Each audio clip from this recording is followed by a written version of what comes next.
Hello students, welcome to the Shana Nanak education point. My name is Hina Takkar और आज हम class 12 का इंडियन इको का चैप्टर नंबर 3 पढ़ने जा रहे हैं, जिसका नाम है एलपीजी, यानी कि लिबरलाइजेशन, प्राइवेटाइजेशन, ग्लोबलाइजेशन एंड अपेरिसल। बहुत इंटरेस्टिंग चैप्टर है, समरी की फॉर्म में पढ़ेंगे, जल्दी से इसको खत्म भी करेंगे और फॉर्मूले के साथ याद करेंगे ताकि आप अपने बोर्ड्स में ये बिल्कुल भी पॉइंट्स ना भूलें, क्योंकि इंडियन इको जो है आप लोगों को इंटरेस्टिंग तरीके से ही पढ़ाना है कम से कम टाइम के अंदर, ताकि आप लोग जो है फॉर्मूलेस भी याद रख पाए।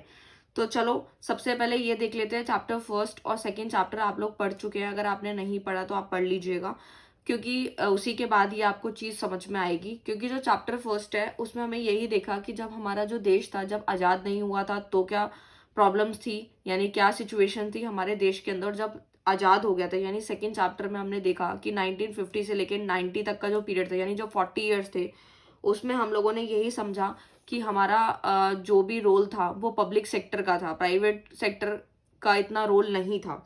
और बहुत सारी चीज़ें थी, यानी कि कहीं ना कहीं हमारी जो इकोनॉमिक कंडीशन थी इंडिया के अंदर, वो बहुत ही ज़्यादा वर्स्ट हो गई थी, बिल्कुल ख़राब हो गई थी, जिसकी वजह से हमारी इकोनॉमी को यानी कि लगने लगा कि हम लोगों को फंड की ज़रूरत पड़ने वाली है।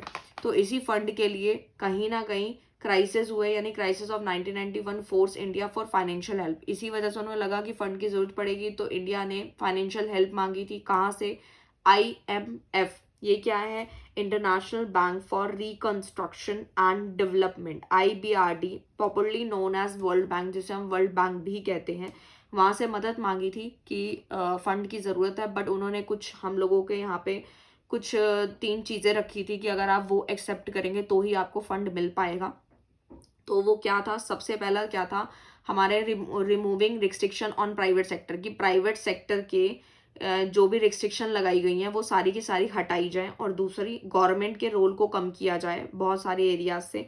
साथ ही साथ तीसरी चीज उन्होंने बोला कि आपको ट्रेड रिस्ट्रिक्शंस भी हटानी पड़ेंगी, रिमूव करनी पड़ेंगी, ताकि हम जो है आसानी से ट्रेड कर सकें। तो ये तीनों चीजें उनको माननी पड़ी, जो कि हमारे पिलर्स ही हैं एलपीजी, जिसको हमें अब डिटेल में पढ़ने वाले हैं। लेकिन अभी हम ये समझ लेते हैं कि इकोनॉमिक रिफॉर्म के क्या क्या रीजंस थे। इसको आपको हाई पीडीएफ से याद रखना है, HI PDF, हाई पीडीएफ इसके पॉइंट्स है। H से मतलब है huge burden of debts, I से मतलब है इनएफिशिएंट मैनेजमेंट, P से मतलब है poor performance of public sector, and D से मतलब है डिफिसिट इन BOP यानी balance of payment, and F से मतलब है fall in foreign exchange reserves. अब इसको एक एक करके समझते हैं बहुत इंटरेस्टिंग तरीके से कि क्या क्या चीजें इसमें बताई गई हैं। तो सबसे पहले देखो, इसमें बताया गया ह्यूज बर्डन ऑफ डेप्ट्स, यानी कि बहुत ज़्यादा प्रॉब्लम हो चुकी थी हमारी इकोनॉमी के अंदर। जो हमारे गवर्नमेंट के एक्सपेंडिचर थे वो बहुत ज़्यादा बढ़ गए थे, इतनी ज़्यादा रेवेन्यू जनरेट नहीं हो रही थी जितने कि हमारे खर्चे हो रहे थे। मतलब खर्चे ज़्यादा थे, रेवेन्यू बहुत कम थे, जिसकी वजह से गवर्नमेंट को बोरो करना पड़ रहा था मनी, बैंक से, पब्लिक से। ठीक है, तो इस तरीके से हमारे यहाँ हम जो कर्जे में चल रहे थे, basically huge burden of debts, हमारे ऊपर बहुत ज़्यादा कर्जा हो चुका था। साथ ही साथ हमारा सेकेंड पॉइंट आता है इनएफिशिएंट मैनेजमेंट, जिसके अंदर हम ये देखते हैं कि इससे हमारी अनएम्प्लॉयमेंट, पावर्टी, पॉपुलेशन एक्सप्लोजन, बहुत कुछ देखने को मिल रहा था। मैनेजमेंट जो है अच्छे से वर्क नहीं कर रहा था। तीसरा, poor performance of public sector, जिसके अंदर हमने जो 40 ईयर्स जो देखे थे, वो कहीं ना कहीं यही देखा कि पब्लिक सेक्टर जो है वो असाइन कर रहा है, इंपॉर्टेंट रोल अदा कर रहा है काम के अंदर for the economic development of India. But बहुत सारी चीजें ऐसी थी, मतलब ओवरऑल जो परफॉर्मेंस थी वो बहुत ही ज्यादा डिसअपॉइंटिंग थी। तो इस तरीके से हम लोगों ने देखा, जिसकी वजह से ह्यूज लॉसेस भी इनकर्ड हुए थे। तो बिल्कुल अच्छी परफॉर्मेंस नहीं थी पब्लिक सेक्टर की। साथ ही साथ डेफिसिट इन BOP, इसमें क्या होता है, यानी कि बैलेंस ऑफ पेमेंट में बताया गया था डेफिसिट में चले गए थे हम लोग, क्योंकि हम लोग इम्पोर्ट ज़्यादा कर रहे थे, एक्सपोर्ट ज़्यादा कर नहीं रहे थे, तो हम डेफिसिट में चले गए थे। साथ ही साथ fall in foreign exchange reserve, हमारे जो फॉरेन एक्सचेंज रिजर्व थे वो भी साथ ही साथ कम होते जा रहे थे, गिरते जा रहे थे।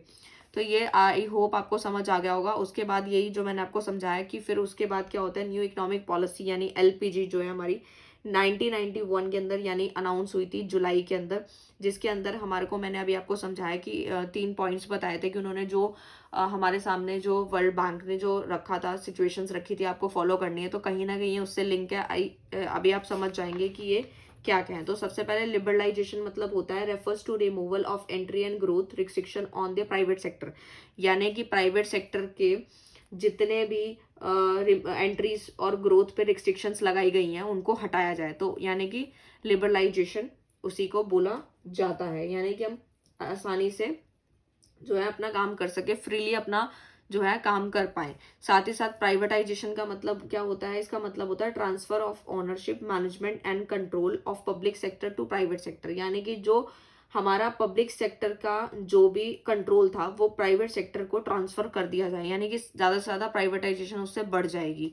और साथ ही साथ ग्लोबलाइजेशन का मतलब होता है refers to integrating the national economy with world economy, यानी कि हम लोग जो है कहीं ना कहीं वो हमें ये बताना चाहते थे कि आप लोगों को जो है जो भी नेशनल इकोनॉमी जो है वो कहीं ना कहीं कनेक्ट हो जाए वर्ल्ड इकोनॉमी के साथ, कि हम आसानी से ट्रेड कर पाएं, कोई भी बैरियर्स ना हो, वो बैरियर्स खत्म हो जाएं जो कि पहले लगे हुए थे पब्लिक सेक्टर की वजह से। तो अब हम लिबरलाइजेशन के अंदर हमारे कुछ रिफॉर्म्स आते हैं जिसको आपको टिफ से याद रखना है, TIFF, टिफ से याद रखना है। सबसे पहला आता है टैक्स रिफॉर्म।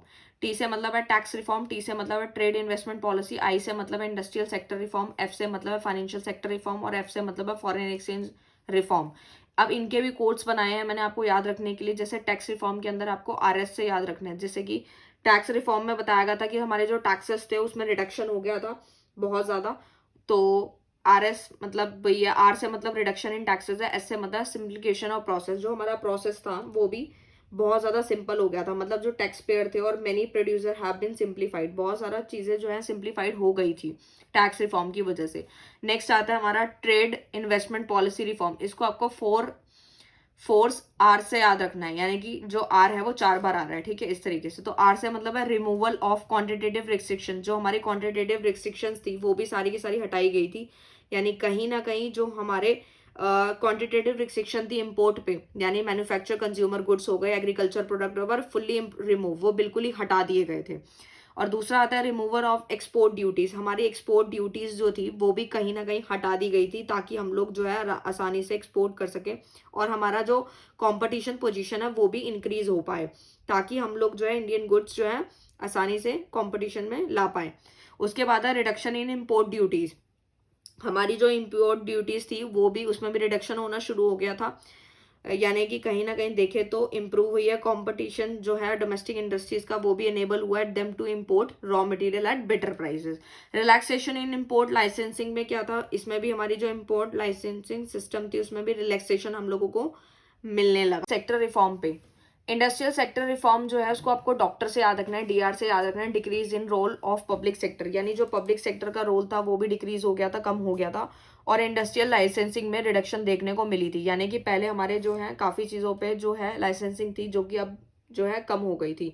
यानी कि अगर हम देखें तो कहीं ना कहीं हमारा 17 इंडस्ट्रीज पे थी जो कि अब 17 से 8 हो गई थी। अगर हम atomic energy, railway and defence equipments में रह गई थी, बाकी सब में हटा दी गई थी जो कि गवर्नमेंट के अंडर आते थे, जो कि ये मैं लेटेस्ट डेटा के अकॉर्डिंग आप लोगों को बता रही हूँ।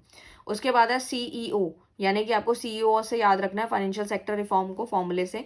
Change in role of RBI का जो रोल था वो भी चेंज हो गया था, यानी कि जो कहीं ना कहीं रोल था RBI का was reduce from regulator to facilitator of financial sector, यानी फाइनेंशियल सेक्टर के अंदर जो RBI का जो रोल था रेगुलेटर का था, जो कि रिड्यूस करके फैसिलिटेटर का काम उन्हें प्रोवाइड किया गया था। यानी साथ ही साथ financial sector was allowed to take decisions, यानी जो फाइनेंशियल सेक्टर है वो उनको अलाउ कर दिया गया था ताकि वो डिसीजंस ले पाए बहुत सारे मैटर्स पे बिना RBI के कंसल्ट किए, ठीक है। तो एक्सपेंशन प्रोसेस, जिसके अंदर हमने ये देखा bank were given freedom to set up new branches, मतलब बैंक को पूरी फ्रीडम थी कि वो अपने न्यू ब्रांचेस जो है वो आसानी से स्टार्ट कर पाए, जो भी उनकी मतलब फुलफिलमेंट है सर्टेन कंडीशन वो पूरा करने के बाद, without the approval of RBI, मतलब बिना RBI के अप्रूवल के वो लोग सेटअप कर सकते हैं। साथ ही साथ ओरिजिन हुआ प्राइवेट बैंक्स का। बहुत सारे देखते हैं आप लोग प्राइवेट बैंक्स जिसमें आप लोगों के पेरेंट्स का या किसी आपके नेबर्स का अकाउंट होता है, जैसे ICI हो गया, और भी बहुत सारे बैंक हैं, HDFC, ठीक है। तो ये सारे के सारे जो है इनका बैंक का ओरिजिन होने लगा। और उसके बाद आता है फॉरेन एक्सचेंज रिफॉर्म, जिसके अंदर हमें DM से इसको याद रखने करते हैं ना, DM वगैरह, तो वो सब। तो सबसे पहले आता है D से मतलब डी वैल्यूएशन ऑफ रूपी। रूपी का जो वैल्यू था हमारी इकोनॉमी का वो हम लोगों ने बिल्कुल ही गिरा दिया था ताकि हमारे पास जो है फॉरेन एक्सचेंज आ सके, बाहर से आ सके। अगर हम अपनी वैल्यू जो बेसिकली जो हमारा करेंसी है अगर हम उसको सस्ता कर देंगे तो ज़्यादा से ज़्यादा बाहर से हमारे पास फॉरेन एक्सचेंज आना शुरू हो जाएगा, जो कि हमें चाहिए भी था। उसके बाद है market determination of exchange rate, जो कि हमारी मार्केट के बेसिस पे ही एक्सचेंज रेट होने लगा।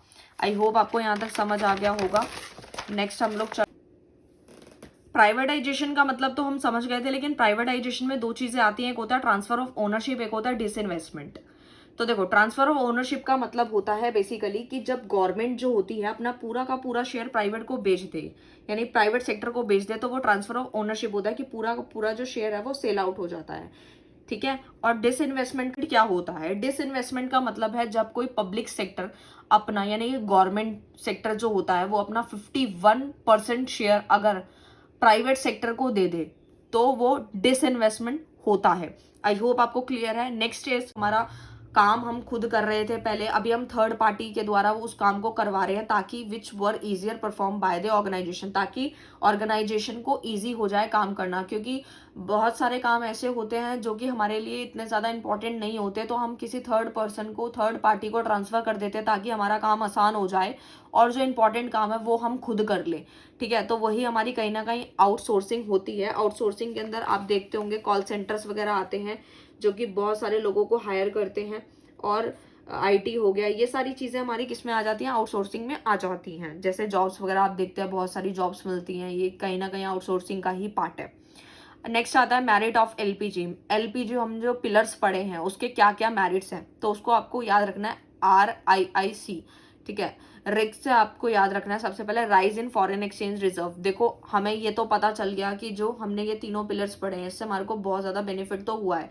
तो यही है इससे कि क्या हुआ, फॉरेन एक्सचेंज रिजर्व जो है वो भी बढ़ गया था, जो हमने पीछे पढ़ा था रिफॉर्म्स उसमें हमने देख लिया। Increase in rate of economic growth, economic growth का जो रेट था वो भी बढ़ने लगा, क्योंकि हमारे ट्रेड बैरियर्स हट गए थे, हम लोग ट्रेड करने लगे और लाइसेंसिंग वगैरह भी काफ़ी कम हो गई। इनफ्लो ऑफ फॉरेन इन्वेस्टमेंट, हमारी जो फॉरेन इन्वेस्टमेंट थी वो जो है कहीं ना कहीं इनफ्लो में थी। साथ ही साथ कंट्रोल ऑन इन्फ्लेशन, हमारा जो इन्फ्लेशन है वो भी कंट्रोल होने लगा। नेक्स्ट आता है डीमेरिट्स क्या हैं, तो हर चीज़ के डीमेरिट होते हैं, तो एलपीजी के भी हैं। तो नील से आपको याद रखना है, एन से मतलब नेग्लेक्ट ऑफ एग्रीकल्चर। देखो, इतनी सारी चीज़ें हमने पढ़ी बट कहीं ना कहीं एग्रीकल्चर का कोई भी बात नहीं हुई यहाँ पर। हमने एग्रीकल्चर सेक्टर तो वैसे ही 2 चैप्टर में पढ़ लिया था, तो एग्रीकल्चर का कोई भी यहाँ पे रोल नहीं था। और ये चीज़ कहीं ना कहीं अगर एग्रीकल्चर की बात करते तो इतनी ज़्यादा डेवलपमेंट और इतनी ज़्यादा मेरिट्स देखने को नहीं मिलते।